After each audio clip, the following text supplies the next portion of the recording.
नमस्कार दोस्तों, मेरा नाम है प्रदीप चौहान। बात समझनी है तो पूरी सुननी होगी। दोस्तों, क्या अरविंद केजरीवाल के लालच ने पूर्व उपराष्ट्रपति जगदीप धनखड़ की कुर्सी छीनी? क्या अरविंद केजरीवाल की गद्दारी ने जगदीप धनखड़ के खिलाफ मोदी को खड़ा कर दिया और मोदी सरकार ने जगदीप धनखड़ से इस्तीफा ले लिया? ये मैं नहीं कह रहा, ये आरोप मैं नहीं कर लगा रहा, ये आरोप खुद गोदी एंकर्स लगा रहे हैं, गोदी चैनल लगा रहे हैं।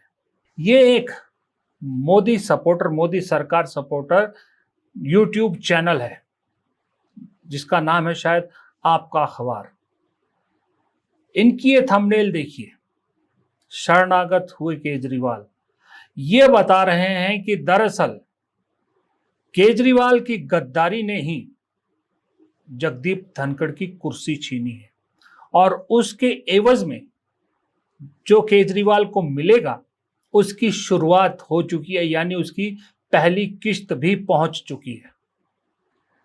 अब इसका आप एक क्रोनोलॉजी समझिए। क्रोनोलॉजी यह है कि 18 जुलाई को अरविंद केजरीवाल ऐलान करते हैं कि आम आदमी पार्टी इंडिया गठबंधन का हिस्सा नहीं रहेगी, 18 तारीख को। और 20 जुलाई को, यानी उसके 2 दिन बाद, अरविंद केजरीवाल की मुलाकात होती है जगदीप धनखड़ से उपराष्ट्रपति के घर में। यहीं से सारी कहानी पलट जाती है।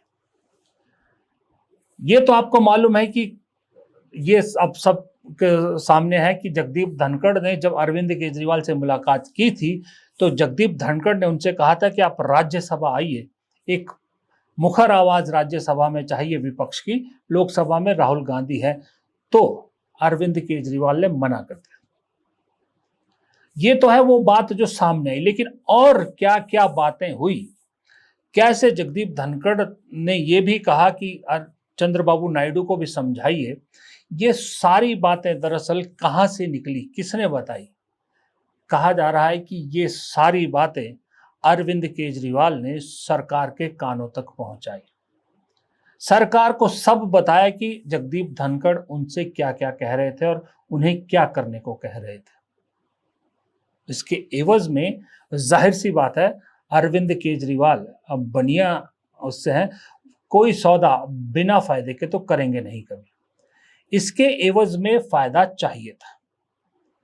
वो फायदे की पहली किश्त कल मिली, परसों, जब उनके एक मंत्री सत्येंद्र जैन के खिलाफ सीबीआई ने क्लोजर रिपोर्ट फाइल कर दी कि ये कहते हुए कि इनके खिलाफ कोई सबूत नहीं है दिल्ली हाई कोर्ट में। वो सत्येंद्र जैन जो कितने साल जेल में रहे, अचानक से सीबीआई ने कह दिया इनके खिलाफ कोई सबूत नहीं है।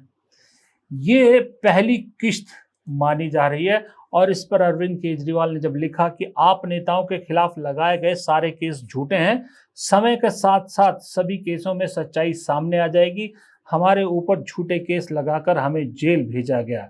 जिन लोगों ने ये झूठे केस लगाए और जिन नेताओं के कहने पर ये झूठे केस लगाए, क्या उन सबको जेल नहीं भेजना चाहिए? हम पर दिन रात कीचड़ उछाला गया। इसी में एक इशारा है कि धीरे धीरे सब केस झूठे साबित होंगे। पहली किस्त, बड़ी किस्त, सत्येंद्र जैन। दूसरी किस्त कौन होगा? संजय सिंह होंगे, मनीष सिसोदिया होगा, या खुद अरविंद केजरीवाल होंगे? आपको ध्यान रखना होगा अरविंद केजरीवाल इस वक्त जमानत पर है, मनीष सिसोदिया जमानत पर है, दोनों इस वक्त जमानत पर है। और जिस दिन से दिल्ली का चुनाव ये हारे हैं उस दिन से अरविंद केजरीवाल, मनीष सिसोदिया कहीं आपको दिखाई दे रहे हैं? नहीं दिखाई दे रहे। पूरे देश का विपक्ष ऑपरेशन सिंदूर को लेकर, सीज फायर को लेकर, एसआईआर को लेकर, डोनाल्ड ट्रंप के बयानों को लेकर प्रधानमंत्री मोदी पर कड़े प्रहार कर रहे हैं, सवाल उठा रहे हैं, लेकिन अरविंद केजरीवाल ने एक भी बयान नहीं दिया। जिस दिन से दिल्ली चुनाव हार के अरविंद केजरीवाल गायब हुए तब से उनका सोशल मीडिया हैंडल चेक कर लीजिए, प्रधानमंत्री पर एक भी प्रहार उन्होंने नहीं किया है। वो अरविंद केजरीवाल जो अपने आप को मोदी की रिप्लेसमेंट कहते थे, वो प्रधानमंत्री से एक भी सवाल नहीं कर रहे। अगर कोई सवाल उठा भी रहे हैं तो वो सरकार को कह रहे हैं। पहले वो मोदी पर सीधा हमला किया करते थे, लेकिन अब बिल्कुल नहीं कर रहे। पंजाब में जाकर बैठ गए। पंजाब की सरकार का मुझे नहीं मालूम कि सरकार के खर्चे पर जो फंक्शन होते हैं, सरकारी फंक्शन होते हैं, उसमें मनीष सिसोदिया और अरविंद केजरीवाल क्या करते हैं, उद्घाटन किस हैसियत से अरविंद केजरीवाल से कराए जा रहे हैं। वो तो सांसद भी नहीं है। उदाहरण देंगे कि भाई सोनिया गांधी भी तो करती थी, पर सोनिया गांधी सांसद भी थी और जो है वो उसके यूपीए की चेयरपर्सन भी थी, इस हैसियत से करते थे। अरविंद केजरीवाल तो सिवाय अपनी पार्टी के संयोजक होने के अलावा और कुछ नहीं है, विधायक भी नहीं है, सांसद तो छोड़िए। मनीष सिसोदिया विधायक भी नहीं है, लेकिन पंजाब के सरकारी पैसों पर चमकाया जा रहा है अरविंद केजरीवाल को, और भगवंत मान एक रबड़ स्टैंप बन के रह गए। खैर, लेकिन लगातार ये आप देखिए, कोई मोदी जी पर प्रहार नहीं कर रहे। सदन के अंदर सिर्फ संजय सिंह के अलावा और कोई सांसद प्रहार करता नजर नहीं आता, सवाल पूछता नजर नहीं आता। अरविंद केजरीवाल क्यों ऑपरेशन सिंदूर को लेकर खामोश है? अरविंद केजरीवाल क्यों डोनाल्ड ट्रंप को लेकर खामोश है? अरविंद केजरीवाल क्यों सीज फायर को लेकर खामोश है? अरविंद केजरीवाल क्यों एसआईआर पे नहीं बोल रहे हैं? और सबसे बड़ी बात, क्यों जो है वो 18 जुलाई को आम आदमी पार्टी ने अपने आप को इंडिया गठबंधन से अलग करने का फैसला लिया? चुनाव लड़ना था, चुनाव तो आप इंडिया गठबंधन में रहकर भी लड़ ही रहे थे। हरियाणा में भी कांग्रेस के खिलाफ लड़ा आपने, गुजरात में भी लड़ा, सब जगह लड़ा। इंडिया गठबंधन तो तब भी था। अब भी बिहार का चुनाव लड़ना चाहते तो लड़ सकते थे, लेकिन बिहार में जो हो रहा है उसके लिए भी कोई आवाज नहीं उठाई जा रही है। तो 18 जुलाई को बैठक, इंडिया गठबंधन से बाहर होना, 20 को धनखड़ से मिलना, और उसके बाद धनखड़ का कुर्सी गंवाने का खेल शुरू। यानी कि जो ये कहा जा रहा है कि भाई धनखड़ की कुर्सी का जाने का जो गुनहगार है वो अरविंद केजरीवाल है, उस पर कहीं ना कहीं तो बात सही होती नजर आ रही है, क्योंकि चीजें मिल तो रही हैं। तो यानी कि जो कहा जा रहा है, जो गोदी चैनल है कि शरणागत हो गए हैं अरविंद केजरीवाल मोदी के आगे, तो इसका मतलब बात में दम है, शरणागत हो गए हैं। क्योंकि अरविंद केजरीवाल हर चीज कर सकते हैं, लेकिन जेल जाने से बहुत डरते हैं। ये हम तब भी देख चुके हैं जब वो दिल्ली के मुख्यमंत्री थे, जब उन पर जेल जाने का खतरा था, और इस वक्त जमानत में है। अगर सत्येंद्र जैन सबसे बड़ा उदाहरण उन्हीं की पार्टी में है कि जिन्हें मेरे ख्याल 6-7 साल, कितने साल जेल में रखा, 2.5-3-4 साल जितने भी रहा, कितने महीनों जेल में रहे, वो बिना सबूत के ही जेल में रखा उनको। उसके बाद अब कह रहे हैं कि सबूत नहीं है, केस क्लोजर। तो अरविंद केजरीवाल और मनीष सिसोदिया भी तो अभी जमानत पर हैं, उन्हें वापस जेल में डालने में कोई वक्त लगेगा सरकार को। अब तो वो विधायक भी नहीं है, मुख्यमंत्री और मंत्री भी नहीं है, अब तो कोई दिक्कत ही नहीं है। लेकिन जेल जाने से बड़े बड़े डरते हैं।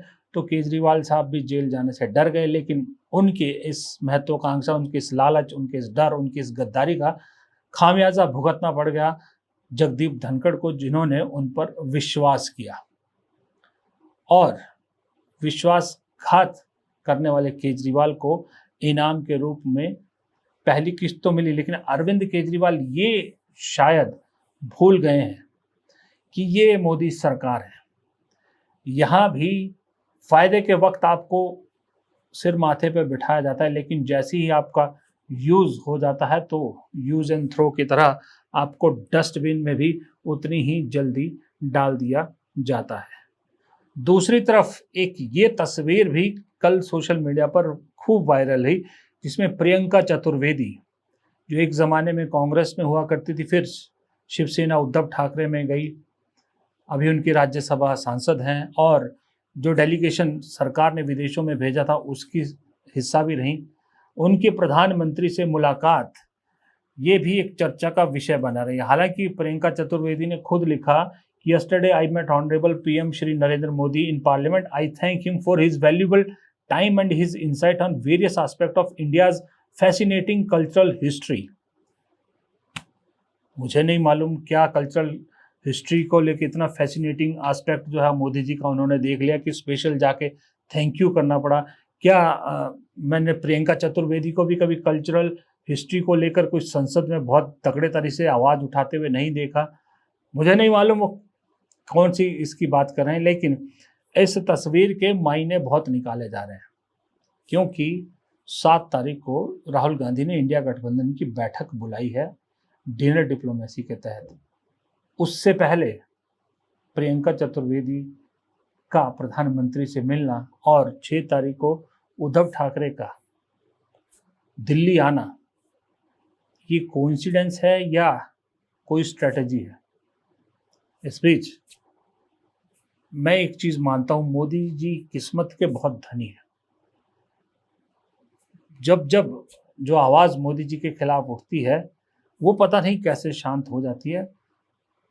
हाल फिलहाल में आपको मालूम है सत्यपाल मलिक बहुत बड़ी आवाज के रूप में मोदी जी के खिलाफ उभरे थे, लेकिन उनका भी कल देहांत हो गया। भगवान उनकी आत्मा को शांति दे। उससे एक दिन पहले शिबू सोरेन इस दुनिया को छोड़ के चले गए, भगवान उनकी आत्मा को भी शांति दे। लेकिन इन 2 देहांतों की वजह से जो गर्मा गर्मी राजनीति में थी, जो मोदी जी को घेरने की एक स्ट्रेटेजी विपक्ष बना रहा था, उसमें थोड़ी सी ब्रेक लगी। राहुल गांधी के कार्यक्रमों में ब्रेक लगी है, जो मोमेंटम बना हुआ था उसमें ब्रेक लगी है। लेकिन कई चीज़ें हैं जो इस वक्त देश में राजनीतिक गर्माहट पैदा किए हुए माहौल बना रही है। इसमें एक चीज़ और है, एक चीज़ और जान के मैं बड़ा हैरान हूँ कि आपको याद है, इस शख्स को आप पहचानते ही होंगे, राम रहीम, गुरमीत राम रहीम। ये फिर भाई साहब पैरोल पे बाहर आ गए हैं। खुद अंबानी का चैनल एनडीटीवी इसको शेयर कर रहा है कि बता रहा है, देखिए कि ये सज़ा है या मजाक है। कितनी बार ये शख्स पैरोल पर बाहर आ चुका है, ये पूरी डेट आपके सामने, अब फिर से 40 दिन के लिए बाहर आ रहा है। अभी अप्रैल में ही 21 दिन की पैरोल काट के गया था। उससे पहले जो है कितनी बार, देखिए आपके सामने पूरी लिस्ट है। ये आदमी जेल में है या कहीं पिकनिक मनाने जाता है। ये इस देश के सिस्टम कानून के साथ भद्दा मजाक नहीं तो क्या है? या उनको जिन लड़कियों के घर के मामले में इन्हें सजा हुई है, सजा याफ्ता है, ये ट्रायल पे भी नहीं है, सजा याफ्ता है, उन लड़कियों के घर वालों के दिल पर क्या गुजरती होगी जब इसका काफिला निकलता है और मीडिया दिखाती है। इस तरफ अदालतों का ध्यान नहीं जाता, पता नहीं क्यों अदालत इस पे सख्ती नहीं करती। लेकिन बहुत सी चीज़ों में हमारी अदालतें भी टिप्पणियां कर देती है जिनका उनसे कोई लेना देना भी नहीं होता। फिलहाल इस वीडियो में इतना ही। प्रदीप चौहान को दीजिए इजाज़त। नमस्कार।